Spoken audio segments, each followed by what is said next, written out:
Een van die ontroerendste verhale in die voortrekkertyd is die geskiedenis van die jong Dirkie Uys se helde dood. Dit was Woensdag, 11 April 1838, toe hy sy lewe vir sy vader gegee het, om so onsterflik in die nagedagtenis van sy mense voort te leef.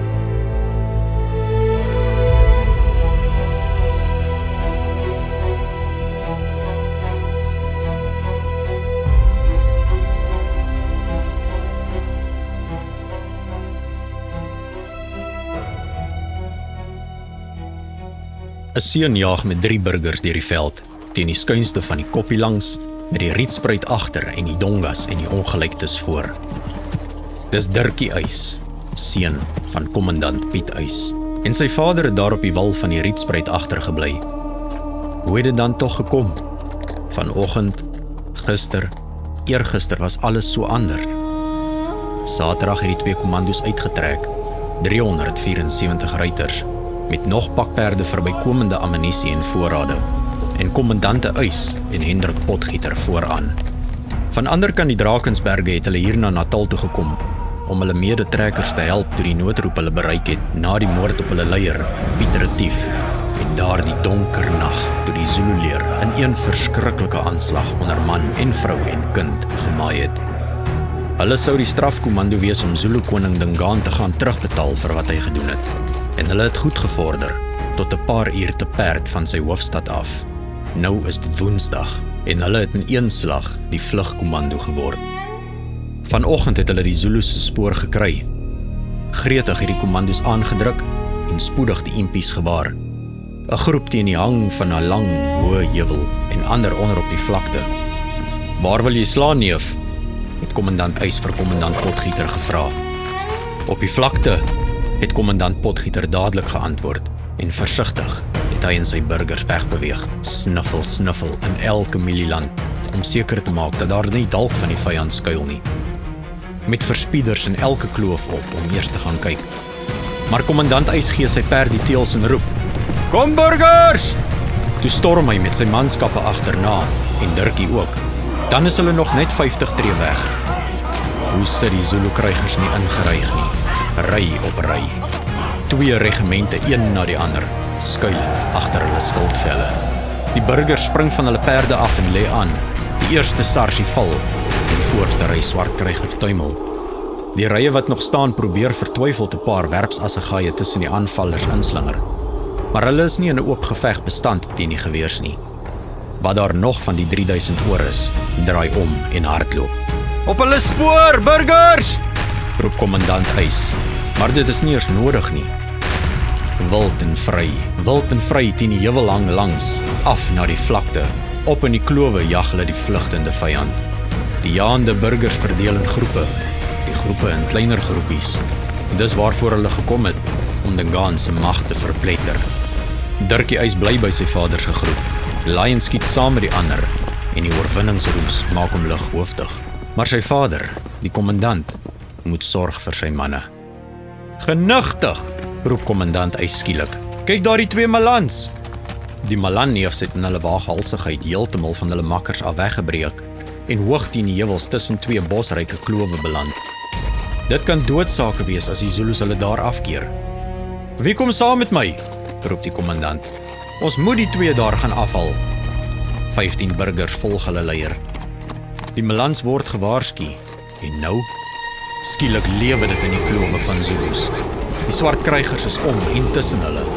"Vuur! Vuur! Vuur! En moenie ophou nie!"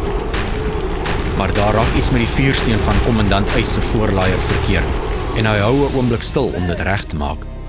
Toe tref die assegaai hom in sy heup. Die kommandant pluk dit self uit en smy dit van hom af weg. Die bloed stroom. Toe die kommandant en sy klein groepie burgers eindelik weer byeen is, slinger hy in die sal. "Vader!" Dirkie help hom lawe. "Ons moet verder," sê kommandant Uys. Oral wemel die veld en hang nou van Zulus. Die hoofkommando is nêrens te sien nie, en moes seker gevlug het. Hulle is heeltemal alleen. Dirkie laai en skiet skoot vir skoot saam met die ander burgers, terwyl hulle stadig, pynlik stadig terugval. Maar telkens soek sy oë na sy vader. Die Zulus laat hulle geen oomblik met rus nie. Diep klowe vertraag hulle gang. Paar 100 tree verder word kommandant Eis weer flou en hulle moet hom vir die tweede maal bybring, maar hy kan nie meer regop bly nie. En aan weerskante ry nou 'n burger om hom te stit. Daar is geen sprake meer van 'n geveg nie. Die burger skiet net wanneer dit nodig word om die aanvallers van hulle lyf af te hou. In die agterhoede sneuwel die twee Melans. Nie baie verder nie trap 'n burger se perd in 'n gat en slaan neer. Voor die man weer in die saal kan kom, word hy ook dodelik getref. 'n Groep breek weg en probeer agter hom 'n klipkop uitjaag, maar hulle ry teen Zulu impies vas en nog 3 burgers bly in die slag.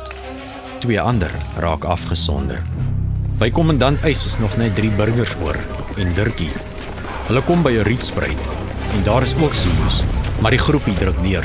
Op die oorkantste oewer val kommandant Eis vir die 3de maal in 'n beswyming, maar hy veg terug na die lug. "Lê my op die grond neer," beveel hy. Hulle doen dit. "Ek kan nie verder nie," stamel hy, en daar is pyn op sy lippe. "Hier moet ek sterf. Red julleself en veg dapper tot die einde toe. Hou God voor oë en sorg vir my vrou en kinders." Die burgers huiwer nog. Hulle kommandant hier laat bly en tog, daar is niks meer wat hulle vir hom kan doen nie. Dirkie staar swygend na die stil liggaam van sy vader. "Kom," sê een van die burgers. "Ons kan nie langer draai nie, anders is ons almal dood vandag." Hulle beweeg na die perde toe. Dirkie huiwer nog, dan volg hy ook agterna.